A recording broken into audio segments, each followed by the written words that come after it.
Okay, Austin is still standing by. He was saying something about Michael Phelps. I actually want him to, not just take a selfie. Make sure you interview him. I need to listen to that guy. And Austin, when you meet Michael Phelps, so you can talk to him about the fish DNA as well too. Yeah, maybe he might just have a fish DNA. I love you, bro. Tyler, you know what I'm saying? We need to test that guy for the fish DNA, not just fishes. DNA.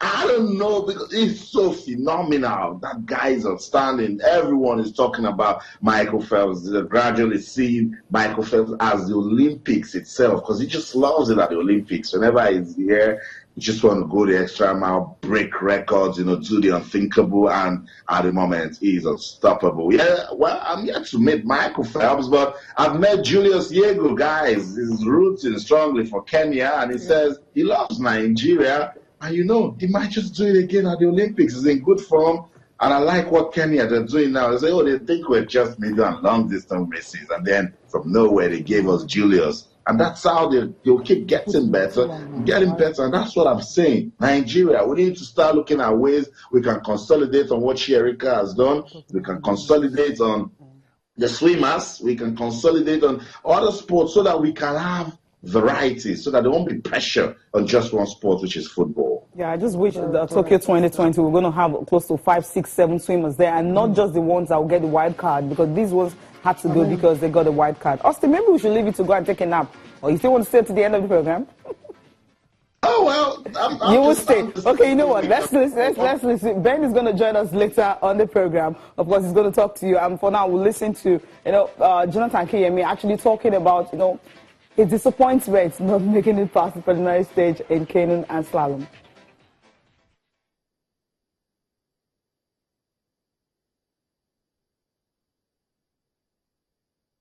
Just look at me and talk to me. Okay. For record purpose? Yeah, it's okay. No, it's all right. It's all right. Yeah, it's fine. So for record purpose, you tell me your name and who you are. My name's Jonathan. It's been an experience because it's my second Olympics. I was in London 2012, but this is very different to London 2012. Yeah, very different indeed. I've been out here now training since the 24th, practicing on the river, on the course here, and I raced on Sunday. So it's very different to the London Olympics, but a good experience. I think we got good chances in some events. So we have the men's football team. They're strong, they're strong athletes, so they're true professionals. Even given the circumstances, they arrived just before the game, but still went out there and managed to perform. It shows that they're true professionals, so they have a good chance, and it's our national sport, so we hope that we win a medal in the football. And also we have some strong wrestlers, and also the guy, I know he missed out on the quarter-final yesterday, but in table tennis he did a fantastic job. He was beaten in the quarter-final, but against the world's best. He did fantastic. He was, look at the draw, he was up against the world champion, which cost us really a medal, I think. I gave it my everything. I put in all the effort that I could, but I can't lie, I'm bitterly disappointed with the result. It came down to first runs. You have 2 runs. The first run was fast on the top, really fast until gate 20, and I just made a mistake, took the wrong line, and the mistake cost me dearly.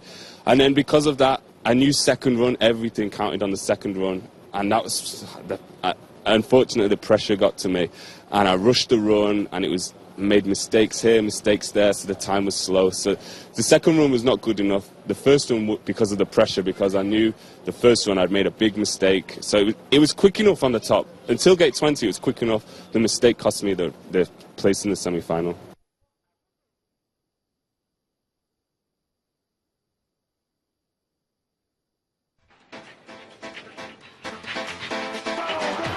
Okay, you heard him there, talking about his disappointments and all that. Ben Alaya joins us now. We'll be talking about Olympics, Team Nigeria's performance so far and all the things they have actually done. Austin is still in Rio. He will be, talking to us once in a while and all that, telling us what he feels about this interview with Jonathan Akinyemi. If you know Jonathan Akinyemi, 2012, remember, he was also in the canoe and slalom. He competed in the K1 event. He just couldn't get to the semi-finals, and this time around also he couldn't get through, but he wants to make something out of it. Now, before Ben joins us, we'll listen to the father, who said that, look, he's apologizing to Nigerians because the son just couldn't make them proud this time around. We're disappointed. He's disappointed. We tried our best and it wasn't good enough. We wanted to come away with a medal and we didn't, so we've just got to try harder. We've got to put more into training. We've got to look at what didn't work, what worked, and we've got to be even more professional to get to the very top. But we're disappointed. We hope we haven't let Nigeria down, and we hope that Nigeria is still with us and supports us. I think we prepared really well. At the end of the day, canoe slalom's about 90 seconds, and how good you are within those 90 seconds. You make a mistake and you've blown your chances. We made a mistake, so we're happy that we prepared well. We're unhappy that we didn't get the result that we wanted. But the result then comes, it's all about 90 seconds, and nearly these mistakes, like Akinyemi said, well, you are done for. Ben, good morning.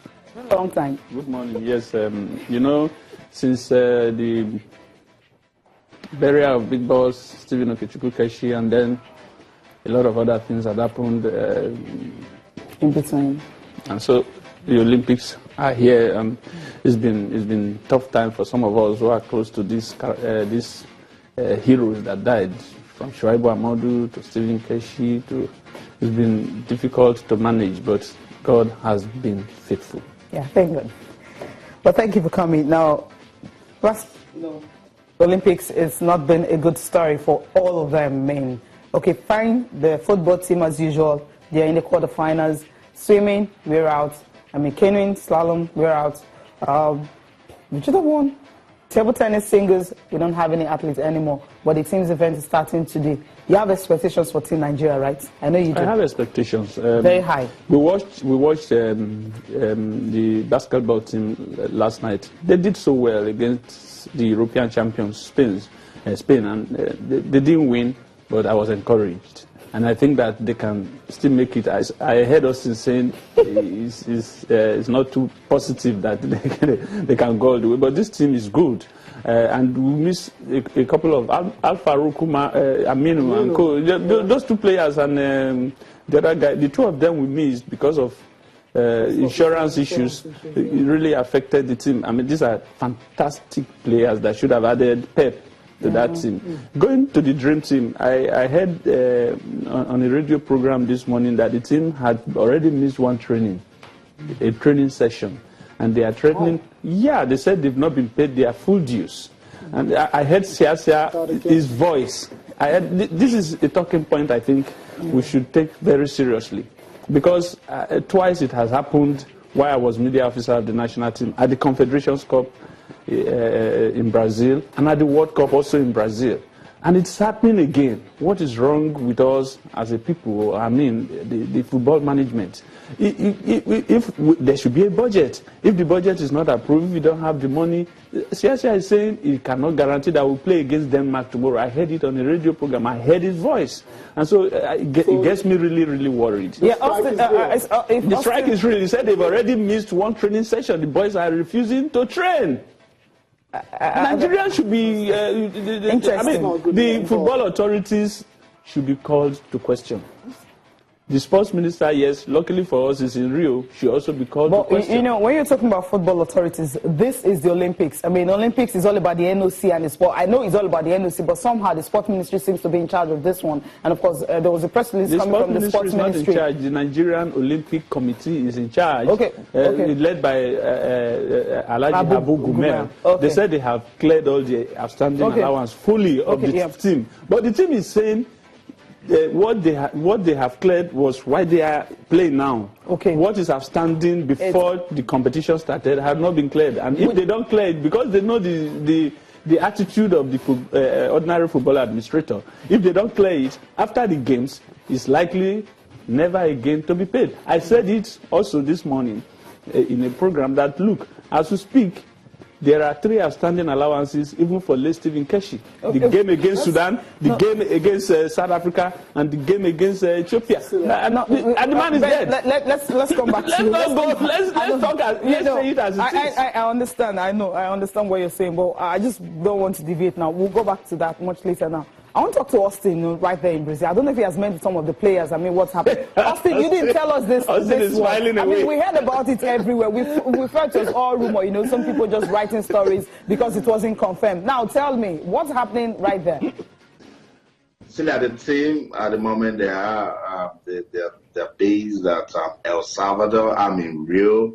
I've been trying to reach Abogumel, the president of the Nigeria Olympic Committee, on this issue. We need to really understand what's going on. Because before the game against Colombia, the other guys at the Games Village in Rio, they were fighting that if you're paying the allowances of the footballers, then you should also pay us. And then 2 days ago, they were paid their money, $150 a day from the time they got in till that day. So everyone has been cool until yesterday that we started hearing them the football team, they're saying they're not going to train if they don't pay their outstanding allowances. I understand that. I understand what Ben Alaya is saying, because they know that after this competition, they might not be getting anything. But guys, come on.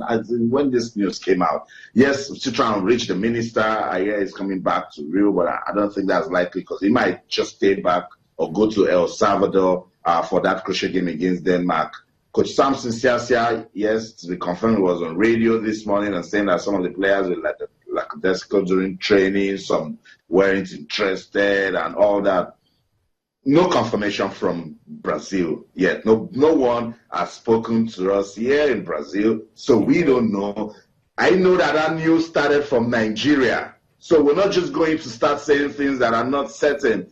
These guys are professionals. They know what it means for their career to win an Olympic medal. You think Mikel Obi doesn't know the essence of having the Olympics on his football CV? You think Trust Ekong doesn't know what it means to play well at this Olympics, win gold, and play for a bigger club in Europe? These players understand that. First thing first, they are professionals. Missing training, not wanting to represent your country is just absurd. At this level, you win 2 more games, you have won a medal at the Olympics. So why ruin it at this stage? Why ruin it at a point where you should start having expectations? I'm not holding for I keep saying that administration has been the biggest problem for us preparing for this Olympics, and even getting here. It's even shameful. I'm hearing that we're still registering some of our athletes at this stage. But for the footballers and the hopes of Nigerians, because they love football, meet any Brazilian here, they will call you almost 10 of the players from Atlanta 1996. That's how much force we are in football.